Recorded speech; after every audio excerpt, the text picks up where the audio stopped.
સવારે 6 વાગે અમારી નાયબ કલેક્ટર પ્રાંત ચોટીલાની ટીમ, મામલાદાર મૂળી, ખાનગઢ અને ચોટીલા, તમામ મામલાદાર, નાયબ મામલાદાર, રેવન્યુ તલાટી, તમામ સ્ટાફ સાથે 7 ટીમો બનાવી અને ઓચિંતાની આ જે જામવાળી ને કડુલા વિસ્તારમાં જે મોટા પ્રમાણમાં ગેરકાયદેસર જે કાર્બોસેલનું ખનન થાય છે એ અંગે દરોડા પાડવામાં આવેલા હતા.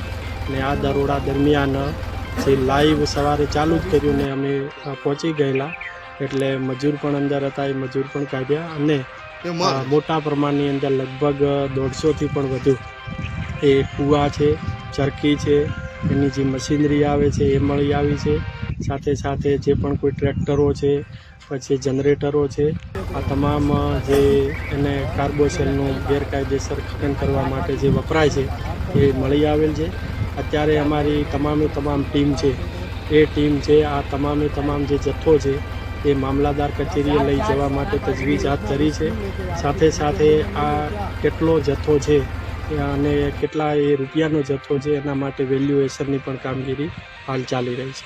સાહેબ, કેટલા મજૂરોને રેસ્ક્યુ કરવામાં? સવારે 2 અને અત્યારે 4, એટલે 6 મજૂરો જે અંદર હતા એમને રેસ્ક્યુ કર્યા છે. અને એ પણ અહીંયા ખાતરી કરી છે કે હવે કોઈ છે નહીં, તો કે અત્યારે કોઈ માહિતી નથી કે અંદર. કેટલા સાહેબ આમાં આ વિસ્તારમાં કેટલા મજૂરો આમ રાઉન્ડ અપ કર્યા છે? લગભગ જે મજૂરો છે એ મજૂરો તો ઘણા છે, એક્ઝેક્ટ તો આંકડો નથી, પણ આજુબાજુ 300થી 400 જેવા મજૂરો છે એ દેખાય.